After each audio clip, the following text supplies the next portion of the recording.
throughout the area of Ionian siege.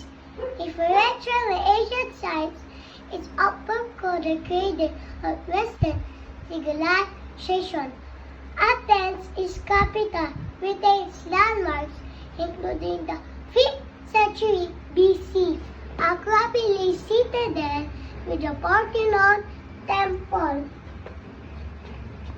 Greece is also known for its beaches on the black south of Santorini on the Baltic east of the Mykonos.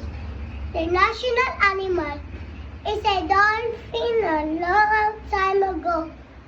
Greece created lots of amazing things. Greece was the first country to have theaters. People will go to the theater to watch stories cartoon like it plays. People run races, swim, throw things, jump, and play games to see who's the fastest and strongest and the best in the world. Greece has very, very old, beautiful buildings. It is called the Parthenon. Greek food can be healthy and yummy.